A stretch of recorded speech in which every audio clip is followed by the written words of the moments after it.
안녕하세요. 제가 와서 보니까 다 이쪽에서만 발표하셔가지고 저는 약간 좀 이번에는 이쪽에 가서 발표하도록 하겠습니다. 제가 한번 질문을 한번 해보려고 합니다.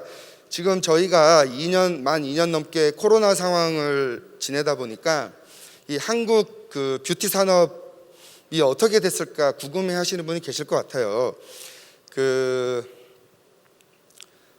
코로나 때문에 이제 많은 여성분들, 남성분들을 포함해서 화장품이라든가 어떤 특히 색조라든가 외부 활동이 많지 않기 때문에 사용량이 적어서 좀 매출이 줄었을 것이다. 아니다. 요즘 K 컨텐츠라든가 어떤 드라마라든가 한류 열풍을 따라서 K-팝이라든가 매출이 늘었을 것이다라고 생각이 좀 드실 텐데, 자, 혹시 여기서 한국 뷰티 산업이 작년 그리고 재작년 그리고 올해 좀 시장이 줄어들었다라고 생각하시는 분 한번 손 들어 보십시오. 예, 한 분 두셨습니다. 그러면 작년, 재작년 그리고 올해를 포함해서 한국 뷰티 산업이 시장이 커졌을 것이다라고 생각하시는 분 손 들어 보십시오. 예, 감사합니다. 많은 분들이 한국 뷰티 산업 시장이 커졌다라고 생각하고 계시네요. 한번 보겠습니다. 저는 강형준이고요. 2022년 수출 전망 이제 자료인데, 특히 화장품 쪽을 보시면 아주 폭발적으로 수출 실적이 늘은 걸 볼 수 있습니다. 아직 2021년 집계가 되지 않아서 정확하진 않지만 예상치로 작년 2020년보다 20% 이상 성장한 걸 볼 수 있습니다. 그리고 한국을 대표하는 뷰티 산업의 하나죠. 어떤 미용과 성형 시장인데, 한국 성형 시장이 전 세계의 4분의 1을 차지하고 있습니다. 엄청난 규모죠. 사실 성형 시장 피부과를 포함해서 어떤 치과, 그다음에 성형외과 포함해서 정확한 집계는 되지 않습니다만은 전 세계에서 압도적으로 대한민국이 기술이 발전해 있고 시장도 크고 또 많은 분들이 한국에 와서 어떤 이런 선진 성형 기술을 접하고 싶어합니다. 그래서 보시면 우리나라가 수술 시행 건수나 시장 매출이나 압도적으로 큰 걸 볼 수 있습니다. 그리고 최근 들어서 코로나 이후에 집에서 혹은 실내에서 활동을 많이 하면서 여성분들이 어떤 이너 뷰티, 그러니까 단순히 이전에는 겉을 꾸미는 어떤 화장법이라든가 화장품, 피부를 좋게 하는 것만 생각을 하시다가 최근에는 다이어트라든가 그리고 실제로 건강한 내 몸, 건강한 아름다움을 추구하는 시장이 이제 형성이 됐어요. 그래서 굉장히 이 이너 뷰티 시장이 굉장히 커지고 있고 시장 전망도 굉장히 좀 좋아지고 있는 상황이고요. 실제로 오늘 여기 참석하신 많은 분들께서도 아침에 건강식품 먹고 오셨을 수도 있고, 또 이너 뷰티 관련된 헬스 관련된 제품을 가지고 오셨던 분도 있을 것 같은데, 이런 식으로 국내는 뷰티 산업 자체가 굉장히 폭발적으로 성장하고 있고 관심도 커지고 있습니다. 자, 지금 또 고무적인 사건이 하나 있었어요. 우리가 생각하는 국내 최대 화장품 회사죠. 아모레퍼시픽이 작년에 월간 기준으로 매출에서 뒤처졌습니다. 한 업체에 단지 제품이 10개밖에 없는 업체의 매출이 뒤졌어요. 그리고 수출도 아모레퍼시픽은 줄었습니다.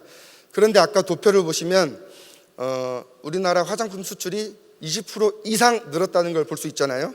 자, 그러면 아모레퍼시픽 그런 거대한 대기업 브랜드만 수십 개 갖고 있는 그런 화장품 뷰티 회사가 매출이 줄었는데 어떤 회사들이 과연 우리가 매출이 늘었을까, 그런 궁금증이 들 수 있을 텐데요.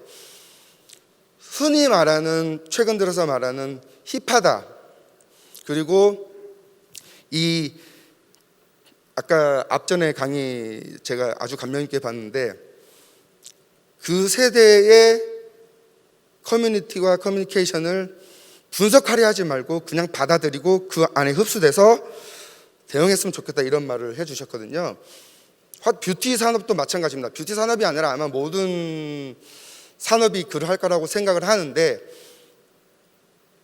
지금 뷰티 화장품을 많이 쓰는 특히 해외 K-팝, 그리고 오징어 게임을 필두로 한국 K-드라마, 그리고 K-무비, 이런 한류를 보고 있는 많은 해외의 그 친구분들이, 젊은 분들이 많습니다.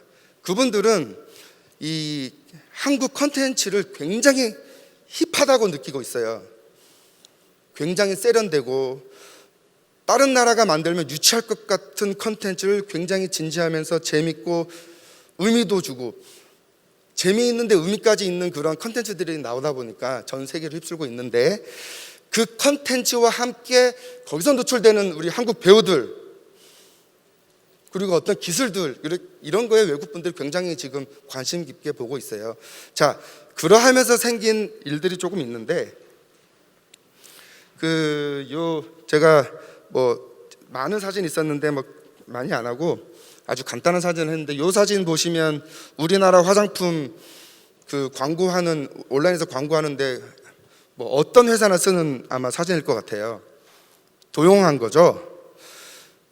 그냥 인터넷상에서 떠다니는 사진을 가져다가 마치 내 제품이 여기에 녹아 있는 것처럼 홍보하는 케이스가 많았습니다. 제가 아는 회사, 제 후배 회사인데 어떤 한 플랫폼에서 매달 수억 원씩 크림 하나를 팔았습니다. 근데 이게 분쟁이 났어요. 어떤 분쟁이냐? 성형외과에서 찍은 비포 애프터 사진을 도용해다가 화장품 비포 애프터인 것처럼 하고 제품을 매달 수억 원치 팔았습니다. 소비자들은 기존에 이 사진과 어떤 영상, 그다음에 이 기록물들이 진짜인지 가짜인지, 혹은 이 회사에서 진짜로 생산한 컨텐츠를 구분할 길이 없었습니다. 하지만 이제 우리가 기술적으로 그거를 구분할 수 있는 기술이 생겼죠. 그래서 제가 뷰티 산업에서 이제 하고 싶은 것들은 이런 컨텐츠의 오리지널리티를 갖춰야 된다고 생각을 합니다. 제가 중국 출장을 가봤는데 우리나라 탑 여배우가 성형외과 벽에 걸려 있어서 애프터로 나와 있었고요. 그리고 성형외과 사진을 도용한다든가, 또 인스타그램에 있는 인플루언서 사진이나 어떤 그런 것들을 우리가 많이 보는데, 실물과 다르다, 이거 포샵한 거다라고 하면서 악플을 달기도 하고요. 그 다음에 이런 문제가 좀 있었습니다. 그런데 이런 화장법 비포 애프터 이미지라든가 동영상, 유튜버, 많은 뷰티 유튜버들 계시죠? 그분들의 영상, 그리고 인스타에서 많이 나오는 사진들, 이미지들, 이거를 오리지널을 보장을 해주는 겁니다. 자, 그것을 NFT라는 기술로 우리가 표준을 제시할 수 있게 되는 겁니다.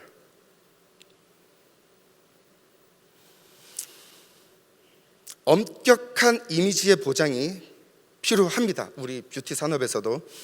그래서 가령 NFT 기술을 표준화해서 색소부터 채도, 이미지의 광까지도 표준화를 해서 우리 회사는 이 표준값으로 만든 사진으로 데이터를 바탕으로 이미지를 만들어, 그리고 영상을 만들어, 이게 우리의 오리지널리티야. 이거를, 이 기준에 적합하지 않은 건 우리 회사의 정품 이미지가 아니다, 영상이 아니다, 컨텐츠가 아니다라고 할 수 있게 되는 겁니다. 그래서 오리지널리티가 아닌 컨텐츠나 이미지들은 다 걸러낼 수 있게 되는 거고, 많은 국내뿐만이 아니라 해외 소비자들도 신뢰를 할 수 있게 되는 거죠. 왜 오리지널이 그런 필요한가? 왜 표준을 제공해야 하는가? 뷰티, 특히 화장품, 어떤 성형도 마찬가지고요. 직접적으로 경험하기 전에 간접적인 경험을 통해서 구매를 하는 경우가 많습니다. 우리가 예를 들어서 올리브영 가서 샘플을 이렇게 발라보기도 하지만, 요즘 코로나 이후에 온라인 구매가 아주 거의 대부분 폭발적으로 늘었죠. 그 온라인상에서 존재하는 영상들, 동영상이 될 수도 있고 회사가 제공하는 홍보 영상이 될 수도 있고요. 또 유튜버들이 만들어놓은 그 화장법 그런 영상이 될 수도 있고, 혹은 이미지들, 비포 애프터 사진들, 이것에 소비자가 판단을 하고 간접 경험을 하고 구매를 하는 경우가 아마 대부분일 거라고 생각을 합니다. 최근 트렌드가. 그래서 이 컨텐츠의 오리지널리티를 보장해 주는 것이 앞으로 뷰티 산업에서 굉장히 중요한 그 이슈가 될 것이다 라고 저는 생각을 해서, 그 기술을 우리 NFT가 그 표준을 제공하고 그 기술로서 활용할 수 있을 거라고 생각을 합니다. 어느 정도냐면, 최근에 이런 이슈가 있었습니다. 아실지 모르겠지만 어떤 한 여성분이 가슴 사진을 엑스레이를 찍어서 올린 적이 있습니다. 하도 악플로 가슴이 수술했니 안 했네, 뭐 이런 일들, 그리고 뭐 다리 길이를 보정을 했네 안 했네, 이런 부분들이 우리 지금 NFT 기술을 활용해서 오리지널리티를 보장해 줄 수 있을 거라고 생각을 합니다. 자, 제가 드린 말씀인 건데요.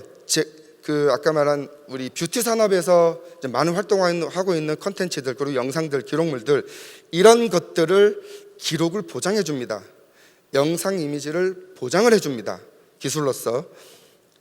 그리고 그 결과 회사에서 제공하는, 혹은 어떤 유튜버라든가 인플루언서들이 제공하는 홍보물과 결과에 대해서 신뢰성을 보장해 주는 겁니다.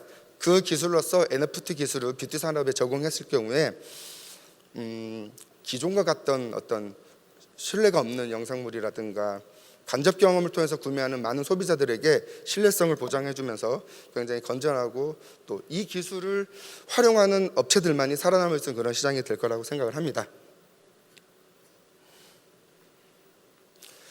단순 인증을 넘어서 화장품 모델이 찍은 사진이 될 수도 있고요, 제품 사진이 될 수도 있고요, 그리고 비포 애프터라든가 사용 후기, 그 다음에 홍보 영상들이 다 될 수 있겠습니다. 이 모든 이미지와 영상물들을 NFT를 정해서 오리지널리티를 보장해 주게 됩니다. 그 이후에는 모든 자료를 열람으로 사업을 확정하게 되면은 어떤 우리가 우려했던 어떤 그 영상이나 이미지라든가 게 업그레이드만 되는 게 아니거든요. 복사라든가 활용할 때 디그레이드 되기 때문에 그런 표준값을 제공해 주면서 완벽한 처음의 결과를 우리가 주고, 나머지부터는 열람으로 사업을 확장할 수 있게 해주면은 뷰티 산업에서도 충분히 소비자들이 어떤 결과물에 대해서 신뢰를 하고, 그 신뢰를 얻는 기업이 더 성장할 수 있을 거라 생각을 합니다. 자, 여기까지 그 우리 한국 뷰티 산업의 NFT를 활용한 그 방안이었습니다. 감사합니다. 이제 뷰티 산업에서, 한국 뷰티 산업에서 뷰티 산업이 제공하는 영상물과 기록물들이 있어요. 왜냐하면 많은 분들이 화장품이나 어떤 성형이라든가 뷰티를 경험할 때 직접적인 것보다는 간접 경험을 통해서 구매 결정하는 경우가 많습니다. 그렇다면 그 간접 경험을 할 수 있는 그 기록물들의 오리지널리티를 저는 보장해야 된다고 생각을 합니다. 그게 가짜면 다른 것도 다 가짜일 가능성이 높죠. 근데 그 영상물과 그 구매까지를 하게 할 수 있는 그 기록물들이, 컨텐츠들이 진짜이고 오리지널리티를 보장해 줘야 된다, 표준화가 돼야 된다, 그게 NFT 기술로 이제 할 수 있다 라고 생각을 하고 오늘 그런 말을 좀 많이 했습니다. 예, 한국 NFT 컨텐츠 협회 창립을 진심으로 축하드립니다. 제가 이런 그 어떤 협회가 생기기만을 기다리고 있었고요. 오늘 그 어떤 와보니까 이 정말 국민의 성원이 뜨거운 것 같아요. 응원합니다.